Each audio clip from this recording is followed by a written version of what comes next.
It is Saturday, January 31st. It's 179 days until the National. My name is Mike at 15 Iowa on Instagram. My name is Joe at JP3 Cards on Hobby Socials.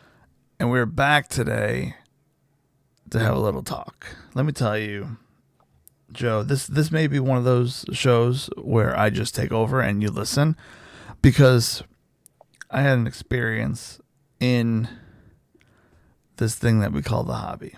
Okay.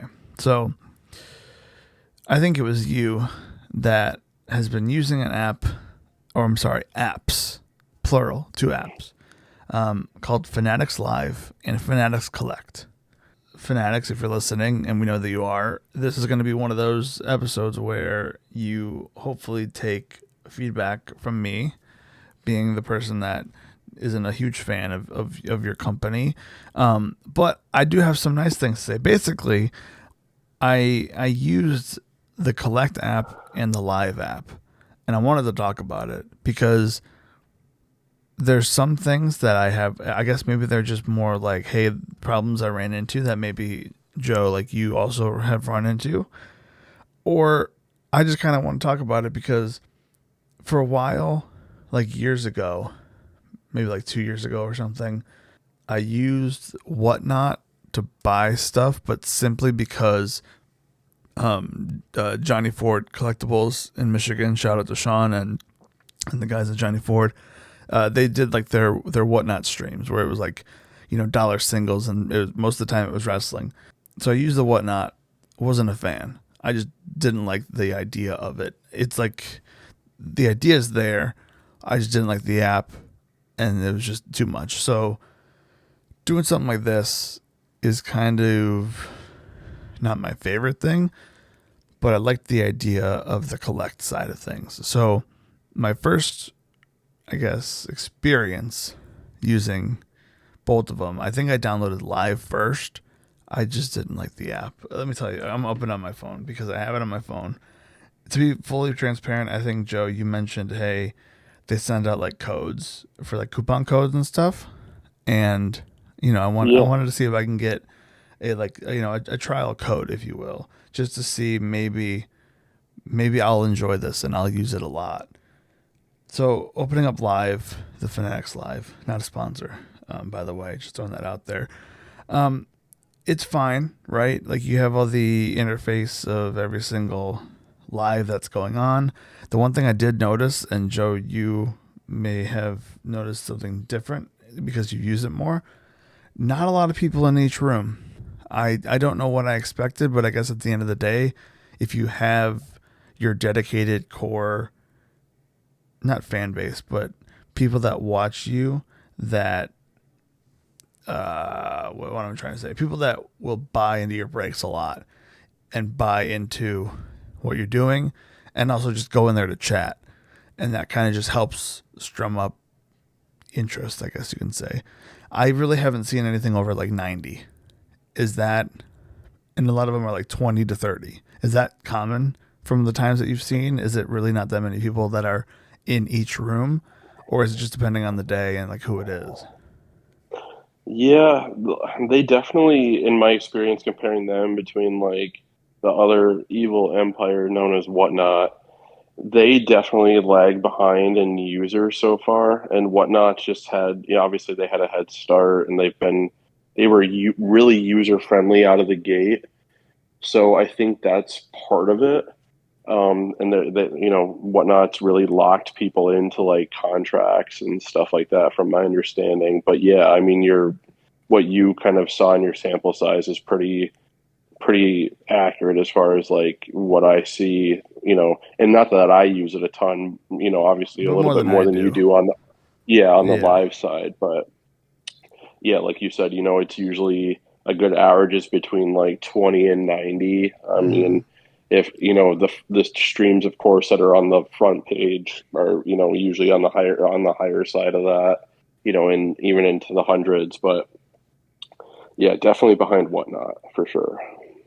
And then I guess from there, I will say that because today was Royal Rumble Day, so I went into the thing that Joe said. Oh, they're doing like Rumble breaks or whatever, and I went to just check out the interface of like the buying, that part isn't terrible. I didn't buy anything, right? But just seeing how, here's all the spots that are taken. Here's the person that got that spot. I was able to scroll all the way to the bottom and see that you got whatever spot. And then I was able to see the different spots that were available up top. I think that's a good idea. It's just like a nice little thing. It just keeps everything organized. Do other apps have that at this point? Probably, but I don't use them, so I don't know. But watching the live,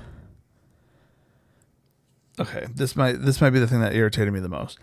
If I wanted to go back to the home page, there's no way to get out of there. You have to go to the top right corner, hit the little button, and that will minimize it so it's like a picture-in-picture, and then you have to then swipe out of that. But it's really glitchy, and I didn't like it. There should be a way in this world, user interface, very important. I should just be able to just swipe and it minimize and go back to the home page. I don't want the little picture-in-picture thing of the stream. If I'm leaving a stream, odds are I don't want to watch the stream. If I want a picture-in-picture, then maybe that's a button I click. It sounds dumb, but it's important because it's UX design, right? So that's just the one of the biggest things on the Fanatics Live thing, because I think after that I deleted the app the first time. I did re-download it just for the just to see, like, for whatever reason, but I deleted it the first time, and I'm like, I'm not going to use this. I just wasn't a fan. That being said, the Fanatics Collect app, which, let me just say, and maybe you could explain this one to me, Joe. Why not just put it all in one app? Is there a reason? Yeah, so I don't know. Like the long and short is I don't know, or I guess the short. Yeah, but what can you assume? I guess. But yeah, my speculation, couple things, and I think because we talked about this just real brief the other day as we were kind of as you were first being introduced and getting a feel for the app and everything. I think number one, the thing that stands out the most is you mentioned it. I've experienced it, so I can only imagine it's something that other people experience as well. It seems that the live apps in and of itself and whatnot isn't as bad right now, but Fanatics Live certainly is. It seems to take up like a lot of like CPU of your phone. It overheats. Yes, and like my phone was doing that too. It's both. Yeah, and Collect's not as bad as Live, in my opinion. At least my experience. For me, using the Collect app, just going through it and being in it for 10, 20 minutes or whatever, it was making my phone overheat to the point where I had to close out of the app, and then I put my phone face down, and I was like, you know what? I don't want this to actually overheat my phone, because, when you get to the point where it is hot to the touch, that's when it's time to kind of pause and give it a second to catch up. Now, why it needs all that much bandwidth, I don't know, but that shouldn't be happening, especially if you're expecting people to be on there listing cards or buying cards or searching for cards. That just shouldn't be an issue. Continue, sorry. Yeah, so I think that's the number one reason I think that they're probably separate. It's just there's a lot going on each, and they probably just felt the need to separate them, because imagine what it's doing right now. Now imagine if all of that traffic and all that stuff was going on in a single app. Like, it doesn't seem feasible at this point. Convenience wise, it would be, ideal to just have a one-stop shop, more or less. But yeah, it just doesn't seem like something that's, super feasible right now.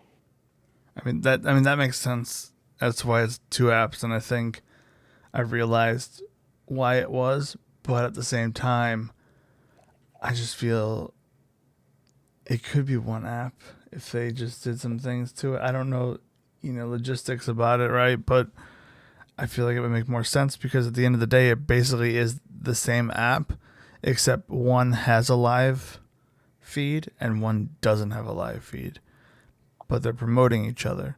So it's like, okay, well, cool. If you want to get into a break, you got to go over here to this app. So it is what it is. At the end of the day, it's fine. It's two apps. Like I said, I'll probably delete the live and just stick with collect, just as a way to see if there's different cards. Because that's honestly the one reason why I created an account for it. Is I think you were talking about it, and you know, went to the website, saw that there was a card that I needed that I didn't see on eBay ever. It's been a while since the last time it sold. And it's like, well, it's $8. So what the heck? I got $5 fan cash and I make an account, do the whole thing. $5 fan cash is basically just me getting free shipping. And I don't know what it is with the shipping costs and the whole shipping situation, but it's just it seems more expensive than eBay. Now, again, this could just be everything has gone up and I haven't used, I haven't had to worry about shipping costs lately for buying cards. So that could be it too. But when I was buying other cards on the Collect app, let me go into it again. There was a card that was, I guess, in the vault that I bought. So when I bought it, it just was like, all right, there, you got it now, and it took my money, and I don't think, and this is honestly the biggest point, like the biggest thing, I don't think you should default to send it to the vault. If it's already in the vault and I buy it, I would say 9 times out of 10, you got to give the option up front to be like, hey, do you want to ship it or do you want to send it to or keep it in the vault? And I don't think I had that option. I'm almost positive I didn't have that option. And then after I realized, oh, wait a minute, I have to go through this process again to send it to me. Then it charged me another $9. So I guess it didn't show up as because I figured, oh, it's a pretty expensive card. It's over $100. So maybe it is free shipping after a certain point. And then when I realized what happened, and it just stayed in the stupid vault, which again, and that's a whole other discussion. I'm sure someone out there, and a lot of people out there, find a good reason to send stuff to a vault, right? Maybe you're in a different situation where you don't want to have certain cards in your person or on your person and like in your collection, like physically, and it's just more of an investment piece. So you just want it to be somewhere else that then you can just easily transfer from person to person, I guess you can say. But at the end of the day, I'm always going to be I want to hold the card, especially if I'm paying money for it. I want to experience the card. I want to see the card. I want to switch it out into a new penny sleeve if I want to. I don't really necessarily think. I don't know what the idea of the vault is. I'm not really a fan of it because I don't use it. But again, I'm sure that there are people out there. I don't know if you've ever used just a vault in general, but to me, it's very like I don't know. It like I don't know where this vault is, right? But who's to say that some crazy Hollywood-esque movie situation happens where someone robs that vault? I don't know. Like that's possible, right? I don't know where it's at. Does anybody know where the vaults are at? The PSA vault, the Fanatics vault, the vault. Like I don't know the situation with the vault, so I don't think I ever would want to keep my cards in a vault. Yeah, so a few things, right? With regard to the vaults, I remember my first kind of being introduced into like the vault thing, and I'm a big like, okay, I want my cards. Like I Yeah. want to have my cards. Like we I collect cards to possess them, to look through them every now and again. I've used the vault for certain, utility. Um, like with eBay, for example, you can have it directly sent there. You can build your collection, and then you do save on like tax by having it sent there. Technically, you'd still be obligated to pay use tax depending on your state. Disclaimer: not a tax professional. Definitely recommend all of our listeners to consult with your professional tax accountant person, Thank you, your Joe. CPA, certified CPA, all that good stuff, Thank you for right? the disclosure. I appreciate it. Uh, yeah, absolutely. Uh, but yeah, so as far as like where the vaults are, um, in my comfort level, I feel totally comfortable just having used them and experience. Uh, the one for Fanatics, it used to be called PWCC. They bought PWCC. It's in Portland, Oregon. I think they get a lot of business because people like to send stuff there because they're a tax. There's no sales tax. Ah, A lot of and what you'll notice is a lot of where these vaults are don't have sales tax. so it all So I comes think a down to lot of money. people, yeah, money is probably a big component, but then also like some people that are dealing, that either that aren't, I don't want to say they aren't collectors, but are more, they view it as more transactional than Yeah. perhaps we do. They would rather, if it's, a big money card, they feel more secure with it in a vault, secured, that's insured, all that good stuff, as opposed to, being in their house, Yeah. And that part makes and sense. then, yeah. And then, so, yeah, like I said, formerly PWCC, located in Portland, Oregon. The PSA vault is on the East Coast. It's in the Northeast. I want to say it's not Vermont. It's not New Hampshire. It's one of those. It's somewhere up in that area. The exact location escapes me at the moment.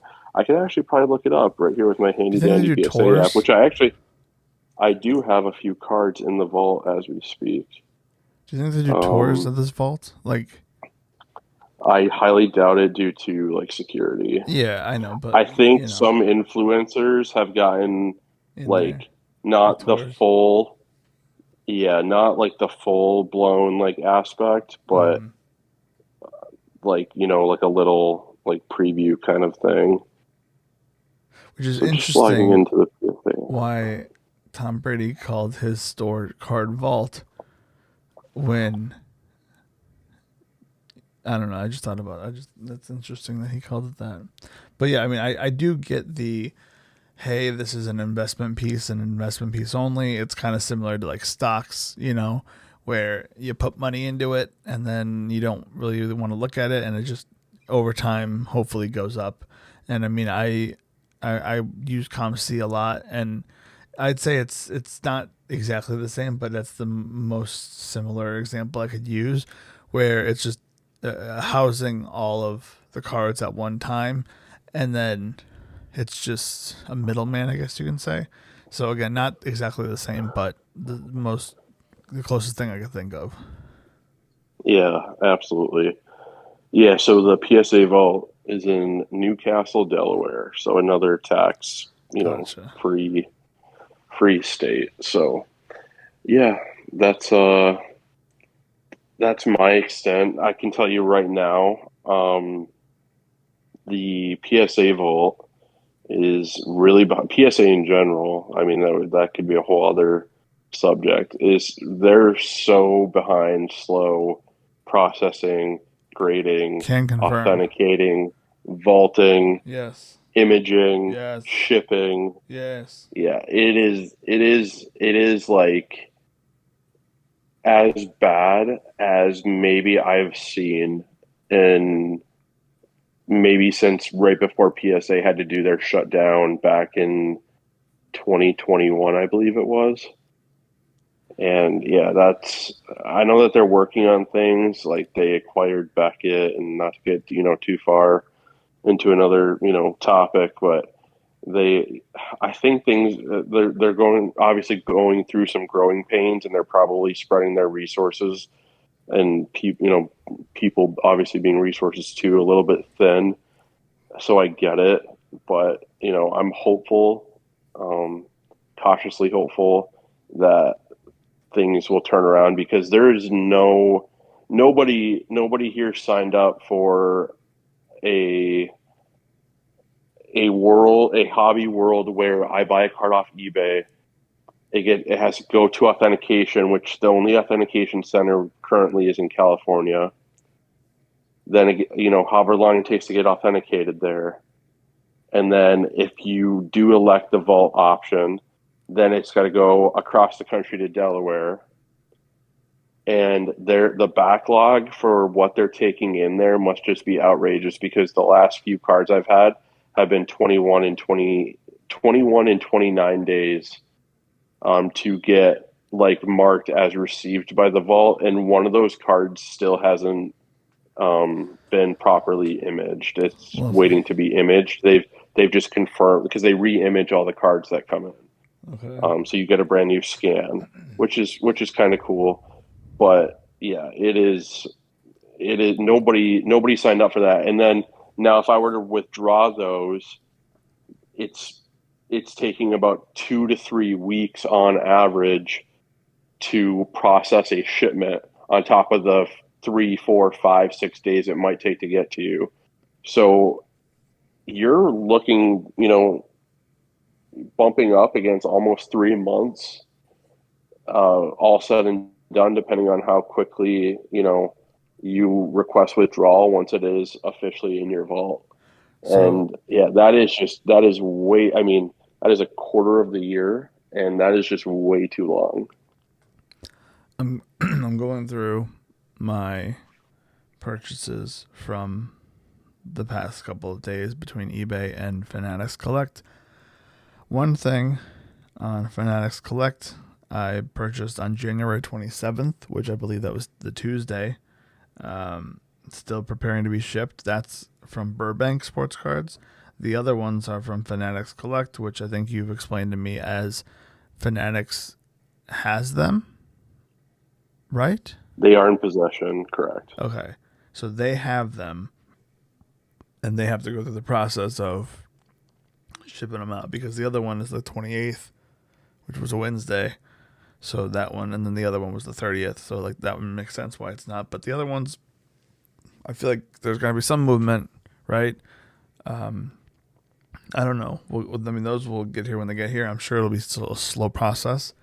But on eBay, I bought a card from PSA Vault, and that one is still awaiting shipment. That was, again, I think that was on Wednesday, the 28th. And the estimated delivery date says Saturday, January 31st, which is today, to Wednesday, February 4th. Well, the fact that it's still awaiting shipment, I don't feel confident that it's going to get here the 4th. But at the end of the day, if it doesn't get here the 4th, and it doesn't get here by the estimated delivery day, what is bad feedback for PSA going to do?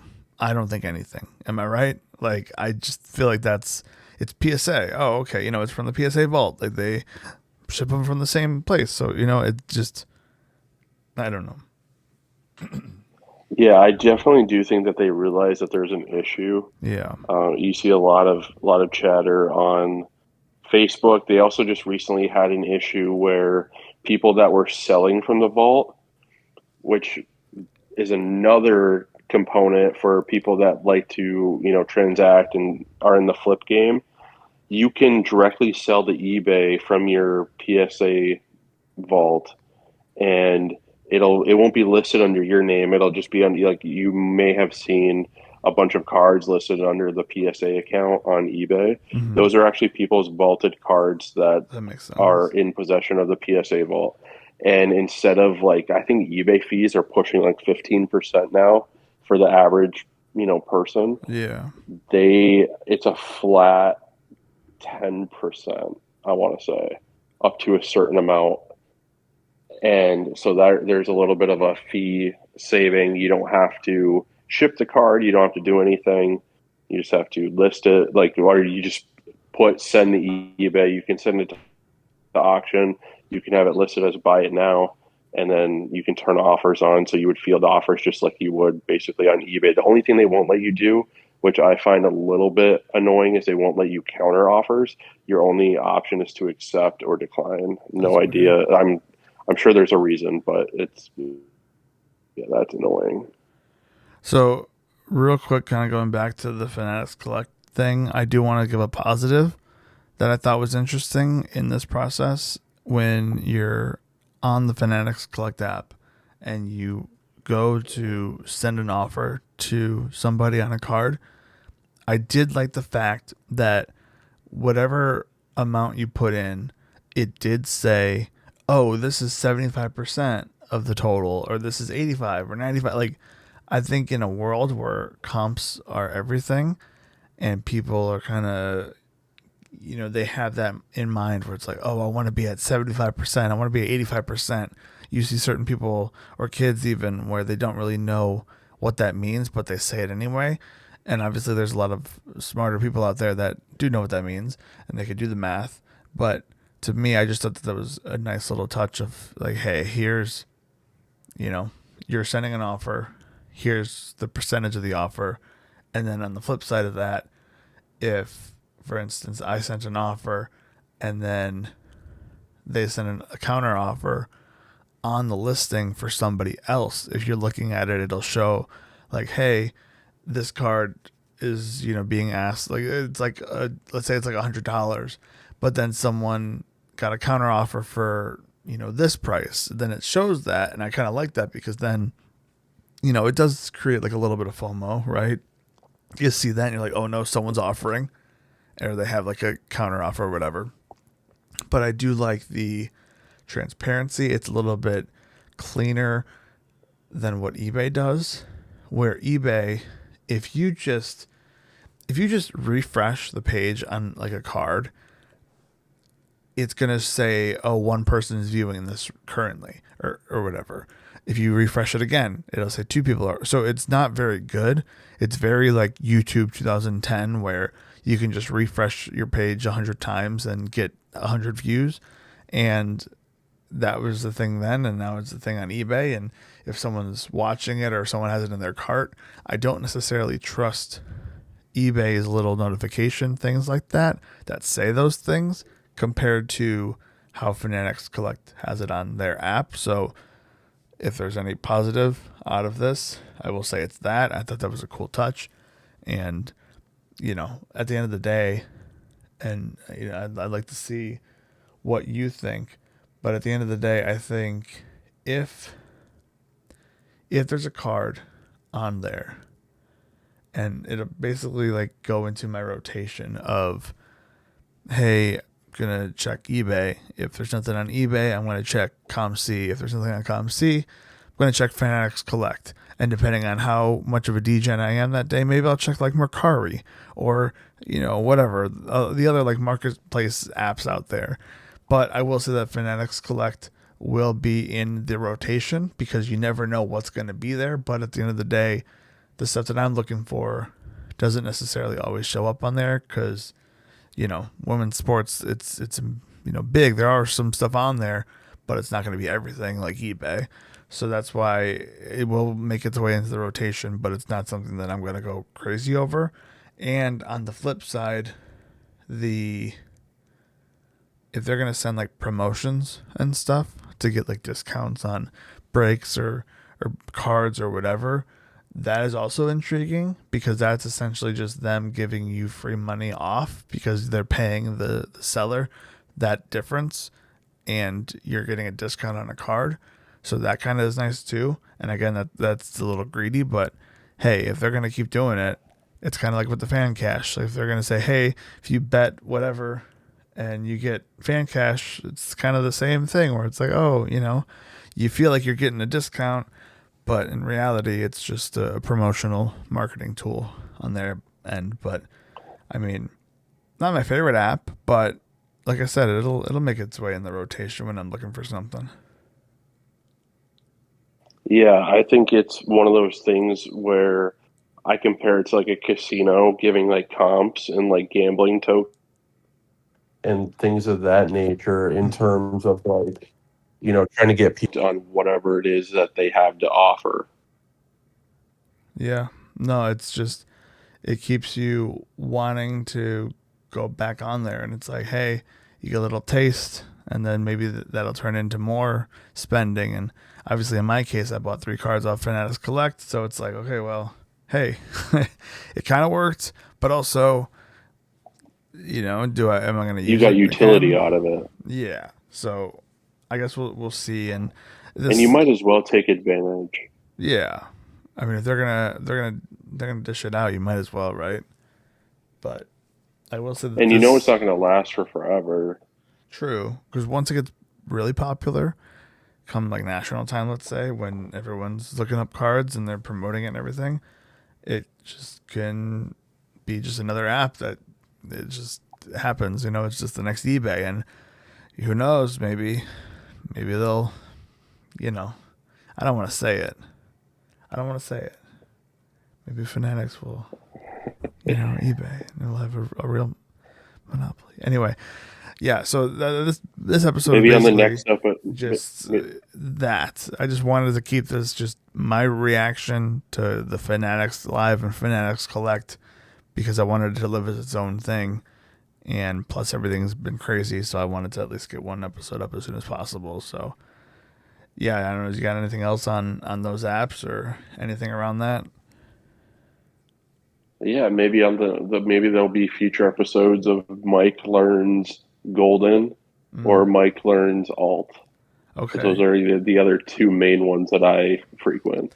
Look up graded video games on all these sites because that's what I saw on Fanatics Collect, and there was a couple things where I'm like, oh, that's cool, and then there were things that it's like, hey, that Devontae Graham signed KU jersey, that's a fake jersey. I know that's a fake jersey, but it's there. It's signed, so it's just not for me, but it's there. Anyway, so yeah, that's gonna be it for this episode. I guess let me know your thoughts. If you like Fanatics Collect, if you don't like it, if you like the live version, if you use it, if you never used it, hey, you try it out, let me know. So that's going to be it for this one. We'll see you in the next one.